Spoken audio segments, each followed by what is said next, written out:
Hello student, स्वागत है आप सभी का आपके अपने चैनल गॉड क्लासेस पर।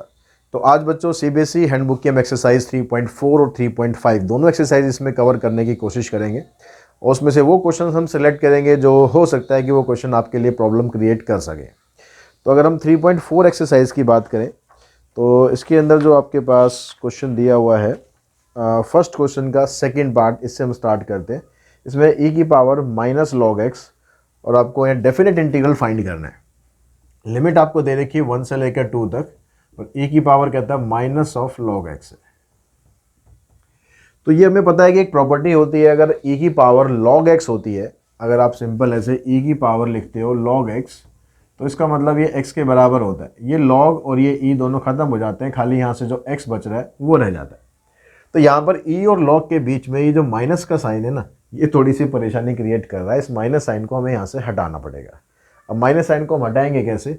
इसको हटाने के लिए हम ये जो माइनस है, माइनस का मतलब हो गया -1 हो गया, इसको यहाँ पर x की पावर में शिफ्ट कर दो लॉग की प्रॉपर्टी यूज़ करके। कौन सी प्रॉपर्टी? अगर a log b होता है तो इसको आप ऐसे लिख सकते हो log of b raise to power a। तो यहाँ से हमने इसको शिफ्ट करा तो ये बन गया e की पावर log x की पावर -1।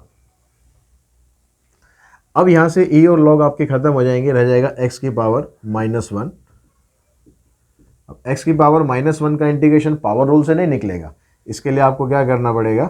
इसको लिखना पड़ेगा आपको 1/x, और 1/x का इंटीग्रेशन होता है log ऑफ x।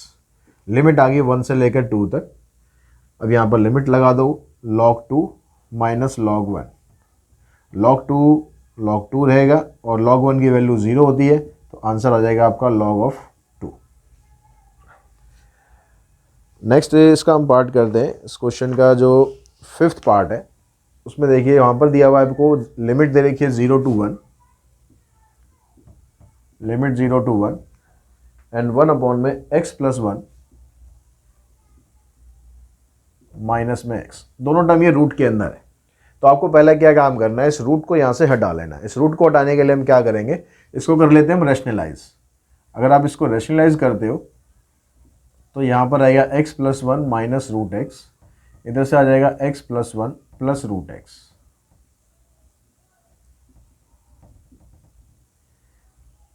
अब देखिए ऊपर जो 1 है, 1 से अगर आप इन दोनों को मल्टीप्लाई करते हो तो कुछ फर्क नहीं पड़ेगा, लेकिन अगर आप नीचे आइडेंटिटी लगाते हो a minus b a plus b की, तो आइडेंटिटी में आपके पास यहाँ पर आ जाएगा x प्लस 1 माइनस एक्स। ठीक है, a का स्क्वायर कर देंगे ये आ जाएगा, b का स्क्वायर करेंगे ये आ जाएगा, x से x कैंसिल हो गया। आपके पास रह गया 0 to 1 root of x plus 1 plus में रूट ऑफ x। नीचे जो 1 लिखा हुआ है उस 1 को लिखो या ना लिखो उससे कुछ फर्क नहीं पड़ेगा। अब यहाँ पर इसको इंटीग्रेट करो, x प्लस 1 की पावर 3/2 इधर आ जाएगा 2/3 प्लस x की पावर 3/2 यहाँ भी आ गया 2/3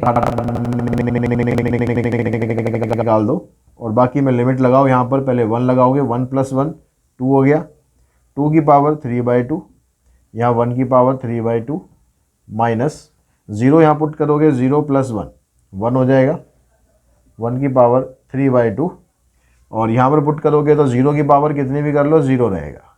तो ये दोनों टर्म तो हो जाएंगी कैंसिल।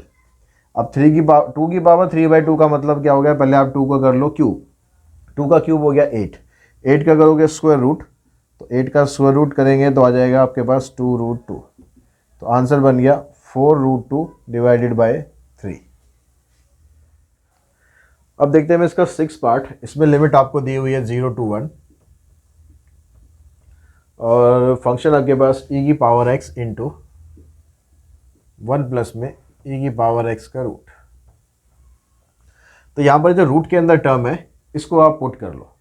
अगर आप इसको डायरेक्ट भी निकालना चाहें डायरेक्ट भी हम निकाल सकते हैं। इसमें आप प्रॉपर्टी लगा सकते हो, कौन सी? कि अगर आपके पास कोई फंक्शन दिया हुआ है और उसकी पावर n है और साथ में उसका डेरिवेटिव भी मल्टीप्लाई में है, तो इसको आप पावर रूल की तरह अप्लाई कर सकते हो, fx की power n plus 1 divided by n plus 1। तो ये वाली हम इंटीग्रेशन भी यूज़ कर सकते हैं, क्योंकि यहाँ पर ये जो 1 प्लस e की पावर x है, ये रूट का मतलब क्या है? रूट का मतलब हो गया इसकी पावर हाफ, मतलब इसको हम ऐसे लिख सकते हैं। ठीक है, तो इस फंक्शन का इंटीग्रेशन और डेरिवेटिव आपको पूरा दिया हुआ है। तो यानी हमारे पास जो इसका इंटीग्रेशन आ गया वो क्या बन गया 1 प्लस ए की पावर एक्स की पावर 3/2, और फिर पावर को नीचे लाते हैं तो ये आप सीधा लिख देते हैं 2/3। अब क्योंकि ये डेफिनेट इंटीग्रल है, इंटीग्रल हमने कर लिया तो लिमिट हट जाएगी, तो यहाँ पर हमने लिमिट लगाई। अब यहाँ पर पुट कर दो 1, तो ये हो जाएगा 2/3, 1 प्लस e की पावर 3/2 माइनस 2/3, 1 प्लस e की पावर 0, e की पावर 0 हो जाएगा 1, तो 2/3 तो दोनों में से कॉमन निकाल दो। यहाँ रह गया 1 प्लस e की पावर 3/2 और यहाँ आ जाएगा 2 की पावर 3/2। तो 2 की पावर 3/2 को अगर आप सिंप्लीफाई करो तो ये बन जाता है आपके पास 2√2। अभी पिछले क्वेश्चन में हमने सिंप्लीफाई किया था तो हमारे पास 2√2 आ गया, या फिर आप इसको पावर में छोड़ना चाहें पावर में भी आप इसको छोड़ सकते हैं। नेक्स्ट पार्ट देखिए, इसमें पार्ट नंबर हम इसका करते हैं 8 पार्ट में क्या कहता है ये 0 to 1 log of 1 plus 2x, 0 to 1 log of 1 plus 2x। अब यहाँ पर log के साथ कोई और फंक्शन दे ही नहीं रखा। log का अगर हम डेरिवेटिव करते हैं तो 1/x आता है, तो 1/x भी नहीं है तो उसमें वो भी नहीं कर सकते, तो इसमें आपको इंटीग्रेशन करना पड़ेगा बाय पार्ट से। अब बाय पार्ट्स के लिए आप कहोगे सर दूसरा फंक्शन तो है नहीं, तो दूसरा फंक्शन तो बना सकते हैं यहाँ पर। कैसे कि 0 to 1 दूसरा फंक्शन ले लिया हमने 1, और जो हमारा रूल होता है उसके हिसाब से लॉग फंक्शन पहले आएगा और अलजेब्रा बाद में आएगा। तो ये आपका फर्स्ट फंक्शन, ये बन गया सेकंड फंक्शन। अब जो बाय पार्ट्स फार्मूला है उसके अकॉर्डिंग क्या होगा, फर्स्ट फंक्शन आपका एज इट इज रहेगा, दूसरे वाले फंक्शन का इंटीग्रेशन करेंगे आ जाएगा x। ये जो लिमिट होगी ये लिमिट भी अब यहीं पर ही लगा दो इसको, माइनस। अब जब हम यहाँ पर करते हैं इसमें क्या करते हैं, पहले वाले फंक्शन का करते हैं डेरिवेटिव, तो log ऑफ 1 प्लस 2x का डेरिवेटिव आ गया 1/1 प्लस 2x, फिर 2x का भी करेंगे तो ये आ गया 2, इसका इंटीग्रेशन करेंगे तो आ जाएगा x। अब यहाँ पर आप लिमिट लगाओगे तो इधर आ जाएगा x की जगह यहाँ 1 करोगे तो 2 + 1 3, यानी ये बन जाएगा log ऑफ 3 इन 2 में 1, और यहाँ 0 अप्लाई करोगे तो ये log 1 यहाँ सीधा यहाँ कर दोगे 0 इंटू दिस 0 हो जाएगा, तो इसका तो काम हो गया आपका ख़त्म। अब आपको इसको इंटीग्रेट करना है। अब इसको इंटीग्रेट करने के लिए आपके पास आ रहा है यहाँ पर 2x है, नीचे 1 + 2x है, तो इसको आप इस तरह से अरेंज कर लो 2x + 1 - 1, 2x + 1 - 1, ठीक है। ये दोनों मल्टीप्लाई करके हमने 2x कर लिया, ये +1 किया क्योंकि नीचे भी +1 था और उसको बैलेंस करने के लिए हमने -1 कर लिया। अब उसका फ़ायदा क्या होगा कि जो ये नीचे वाली टर्म है आपकी, इसको आप दोनों के साथ सेपरेट कर सकते हो, आपको डिवीज़न नहीं करना पड़ेगा यहाँ पर। ये बन गया आपके पास log 3 माइनस ये ऐसे आ जाएगा 2x + 1 divided by 2x + 1 minus 1/2x + 1। अब इसका अलग इंटीग्रेशन करेंगे, इसका अलग इंटीग्रेशन करेंगे, यहाँ पर तो कटने के बाद ये रह जाएगा 1, यहाँ 1 आ गया। यहाँ पर नीचे वाले फंक्शन का डेरिवेटिव करोगे तो नीचे वाले फंक्शन का डेरिवेटिव है 2, तो या तो आप इसको अंडरस्टूड है कि अब 2 इसका डेरिवेटिव है तो जो भी इसका इंटीग्रेशन आप करोगे उसके डिवाइड में 2 कर दो, या फिर आप इसको इस तरह से दिखा दो, यहाँ पर 2 दिखा दो, और यहाँ पर 2 दिखाने के लिए आप यहाँ पर 1/2 से डिवाइड भी कर दो, तो फंक्शन आपका ऐसे बन गया। ऐसे कर सकते हो, ऐसे कर दो, अगर डायरेक्ट आपको आता है तो डायरेक्ट कर दो।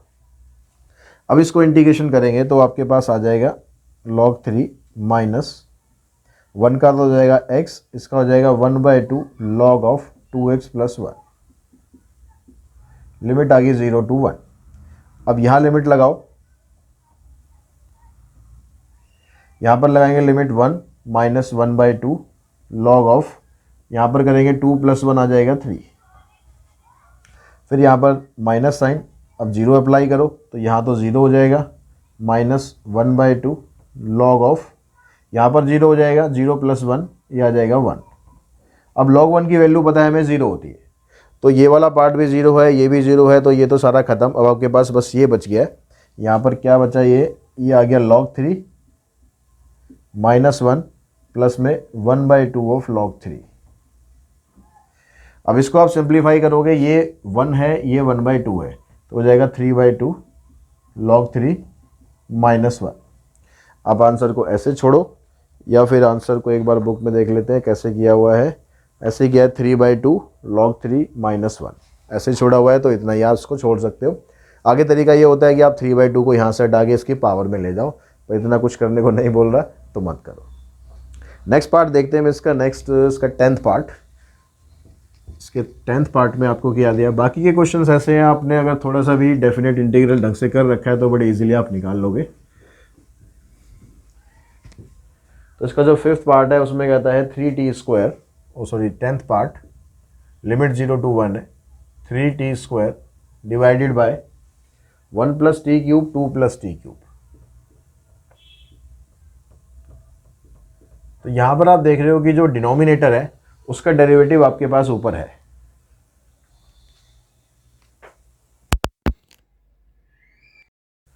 तो इसका 10th पार्ट है। 10th पार्ट में ऊपर आपको दिया हुआ है 3t², नीचे 1 + t³, 2 + t³। अब यहाँ पर इसका डेरिवेटिव, इसका इंटीग्रेशन करने के लिए आपको यहाँ पर नीचे देख रहे हो कि t³ एक फंक्शन है। अगर हम t³ का डेरिवेटिव करते हैं तो ऊपर आपके पास 3t² आ रहा है, तो यानी इसमें आपको पहले सब्स्टिट्यूट करना पड़ेगा। अब सब्स्टिट्यूट जब आप इसमें करते हो तो आपको करना क्या होता है, जैसे पुट आपने किया t³ = में, इसको हम z मान लेते हैं क्योंकि t में तो ऑलरेडी है ये, हम नॉर्मली t पुट करते हैं लेकिन ये तो t में ऑलरेडी दिया हुआ है। तो इसका डेरिवेटिव करेंगे, आ गया 3t² dt = dz। तो आपने यहाँ पर इसको पुट किया तो ये बन गया, ऊपर तो खाली आपके पास यहाँ पर dt आएगा, तो 3t² और dt मिलकर तो बन गया आपका dz। नीचे आपके पास बन गया 1 + z एंड 2 + z। अब यहाँ पर जो लिमिट होती है, लिमिट में क्या करना होता है, या तो आप इसको पूरा इंटीग्रेट करो, इंटीग्रेट करके बाद में इसको वापस जो ओरिजिनल फंक्शन है t उसमें कन्वर्ट करो, फिर इसमें लिमिट 0 to 1 अप्लाई कर दो। या फिर आप ये काम करो कि आपने जो यहाँ पर पुट किया हुआ है इसकी हेल्प से आप इसकी लिमिट को z में चेंज कर लो, तो फिर आपको काम आसान ये हो जाएगा कि आपको वापस फंक्शन को t में नहीं लाना पड़ेगा। आपको सीधा क्या करना है, यहाँ पर 0 पुट करोगे तो 0³ 0 ही होगा, 1 पुट करोगे तो भी 1 होगा। तो इस क्वेश्चन में तो लिमिट सेम ही रही है, लेकिन ऐसा हर बार नहीं होगा कि लिमिट सेम हो, चेंज हो सकती है। तो अब आपके पास अब ये क्वेश्चन है, इसको सिंप्लीफाई करना है। अब नीचे आप फैक्टर देख रहे हो z+1 z+2, दोनों कंसेक्यूटिव इंटीजर्स और कंसेक्यूटिव नंबर्स है, z+1 z+2। तो इसको हम कैसे करते हैं डायरेक्टली, ये पहले भी मैंने बताया हुआ है कि आपके पास ऐसे आ जाए जो 1/2 एंड 3, दो कंसेक्यूटिव नंबर अगर मल्टीप्लाई में है तो आप इसको ऐसे लिख सकते हो 1/2 - 1/3। ये ब्रैकेट हो ना हो उससे कुछ फर्क नहीं पड़ेगा। तो इसका भी आप सॉल्व करोगे 1/6 आएगा, इसको सॉल्व करोगे 1/6 आएगा।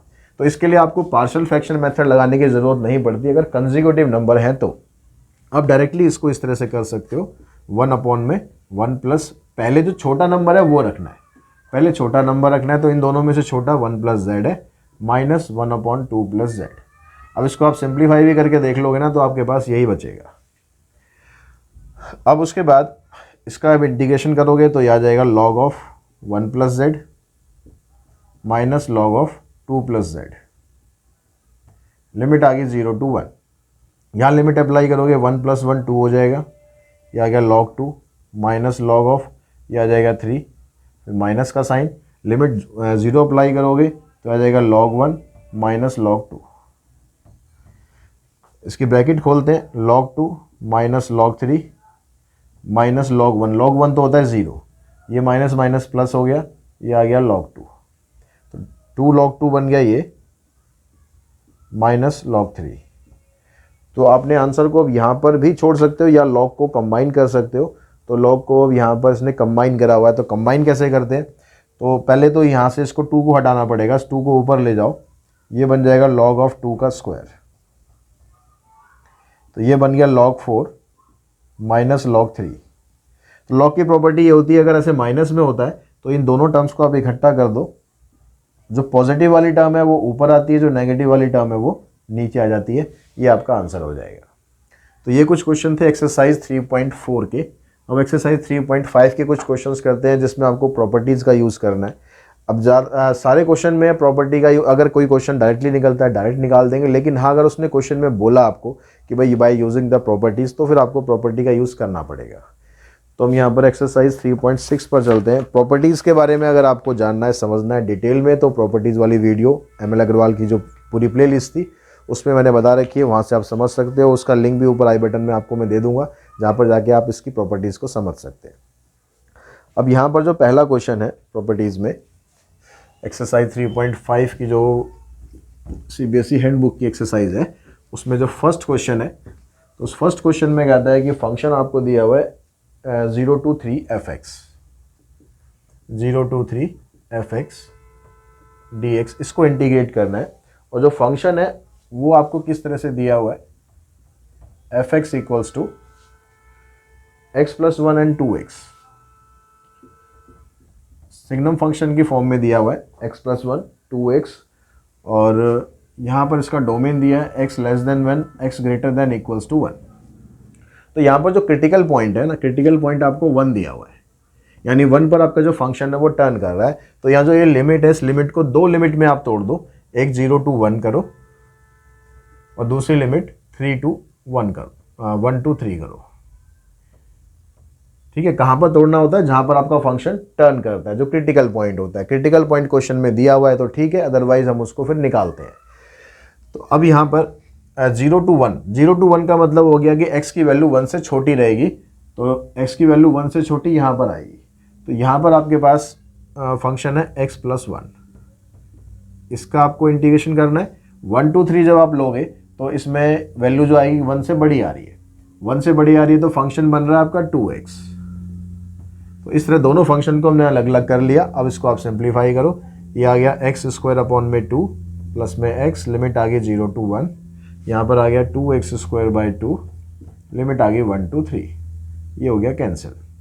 यहाँ लिमिट अप्लाई करो, 1/2 प्लस में 1 माइनस लोअर लिमिट अप्लाई करोगे, क्योंकि ये 0 है तो ये सब कुछ 0 ही हो जाएगा।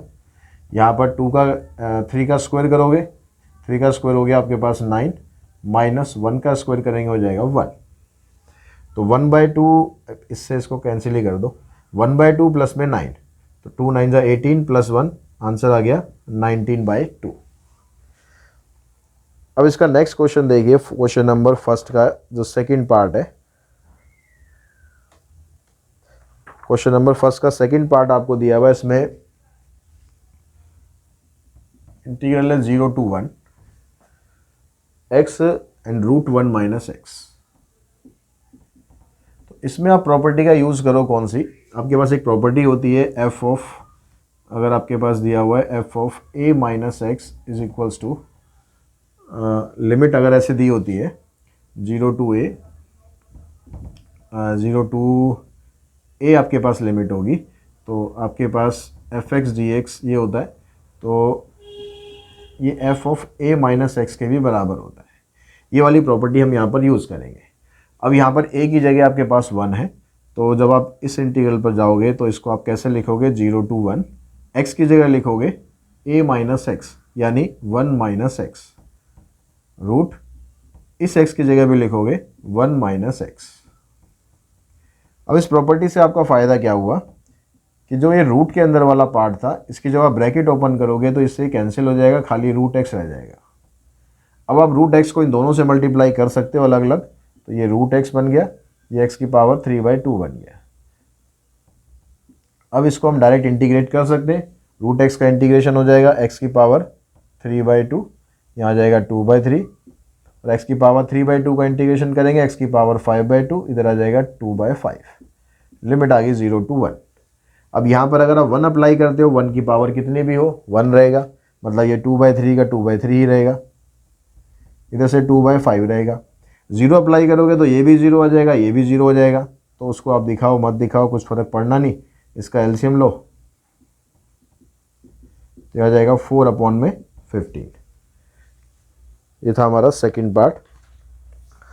अब देखिए, अगर हम बात करें इसके फिफ्थ पार्ट की, तो उसके फिफ्थ पार्ट में आपको क्या दिया हुआ है,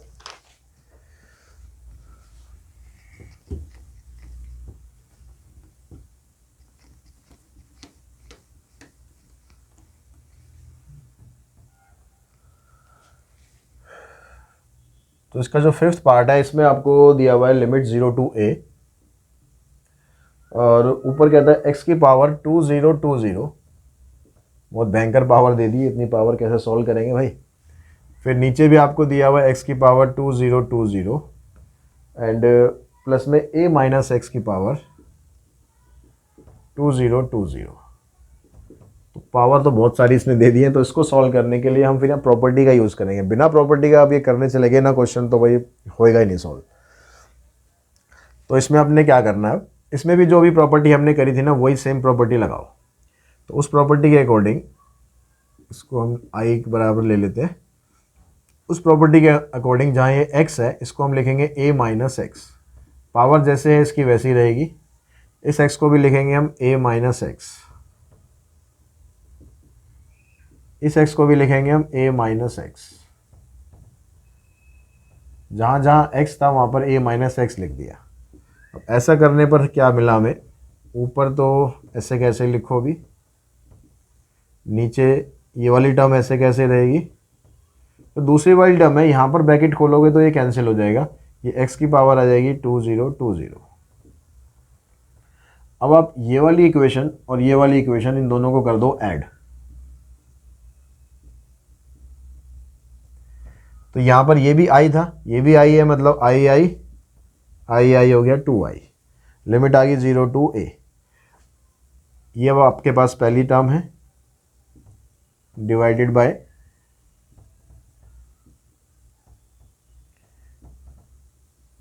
प्लस ये दूसरी टर्म आ गई आपके पास,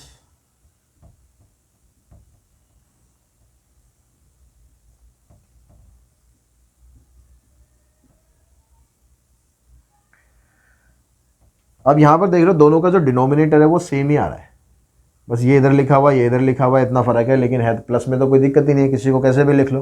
तो जब डिनोमिनेटर सेम है तो न्यूमिनेटर एज इट इज आप ऐड कर दो।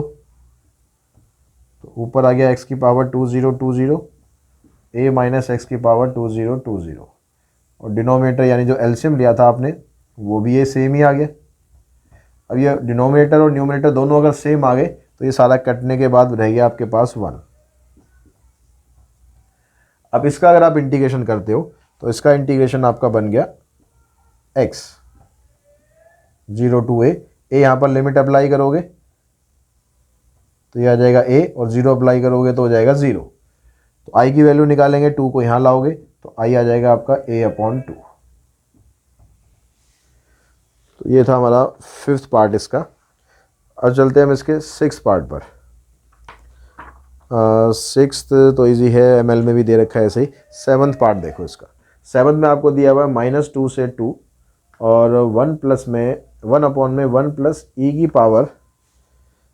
पावर ये -x है या +x है, ये थोड़ा सा कन्फ्यूज़न है।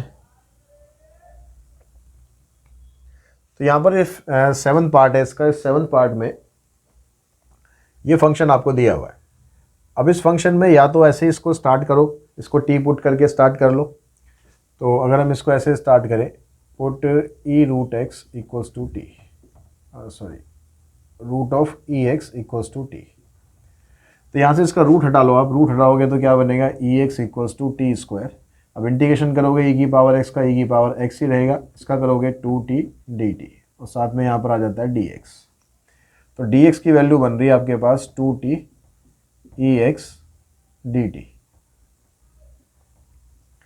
अब जो e(x) है, e(x) किसके बराबर है आपके पास t स्क्वायर के, तो यहाँ पर रख दो 2t/t² dt, इससे ये कैंसिल, तो ये बनता है 2/t dt, यानी dx की जगह आपको ये रखना है। हमने यहाँ पर क्या लिया था, अभी हम सिर्फ इंटीग्रेट कर रहे हैं इसको, अभी मैं लिमिट को चेंज नहीं कर रहा हूँ।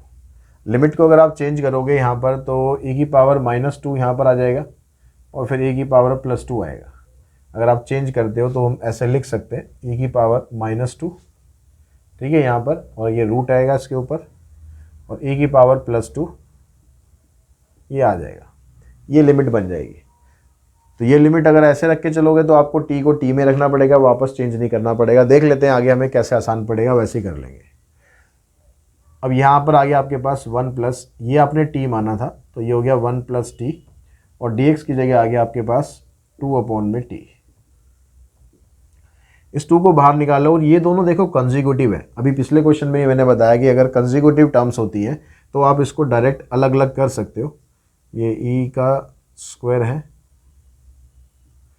और ये e की पावर -2 है। तो यहाँ पर ये 2 ने बाहर निकाला, ये दोनों कंसेक्यूटिव टर्म को आपने लिख लिया 1/t माइनस 1/t प्लस 1। इसको आप सिंप्लीफाई करोगे यही आएगा।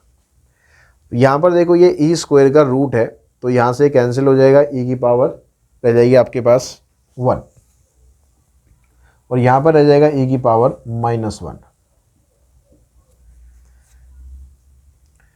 इसका इंटीग्रेशन करेंगे, इंटीग्रेशन चलो अब स्टेप और लिख लेते हैं, उसके बाद इंटीग्रेशन करते हैं। अब इसका इंटीग्रेशन करोगे आप, इसका इंटीग्रेशन आ जाएगा आपके पास log t minus log of t plus 1 और लिमिट आ गई आपके पास e, ये आ गई 1/e, e की पावर -1 या 1/e, बात एक ही है। दोनों को इकट्ठा कर लो, log ऑफ t अपॉन में t प्लस 1। अब एक बार यहाँ पर e पुट करते हैं, एक बार 1/e पुट करते हैं, फिर इसको सिंप्लीफाई करते हैं। क्या आएगा आपके पास, बाहर तो 2 है, log ऑफ e अपॉन में e plus 1 minus log of 1/e upon में 1/e प्लस 1। log की जो प्रॉपर्टी लगा के फिर से एक बार पहले इसको इकट्ठा कर लो, ठीक है। जैसे यहाँ पर इसको इकट्ठा किया था, यहाँ भी इसको कर लो। उससे पहले इसको और सिंप्लीफाई कर लेते हैं। log e अपॉन में e प्लस 1, यह आ जाएगा log 1/e अपॉन में 1 प्लस e अपॉन में e। इससे हो गया ये कैंसिल, ये आ गया log e अपॉन में e प्लस 1 माइनस 1 अपॉन में e प्लस 1। अब इन दोनों log को जब आपने इकट्ठा करा तो जो पॉजिटिव होता है उसको ऊपर रखते हैं, जो नेगेटिव होता है वो डिवाइड में आ जाता है। इससे ये कैंसिल, ये आ गया 2 log e। log e की वैल्यू होती है 1, तो आंसर आ जाएगा आपका 2। उसके बाद देखो यहाँ पर आई थिंक उसके बाद के जो क्वेश्चंस है वो आप कर सकते हो इसमें से। अब क्वेश्चन नंबर 2 पे चलते हैं हम। इसका जो सेकंड क्वेश्चन है उसमें आपको क्या दिया हुआ है,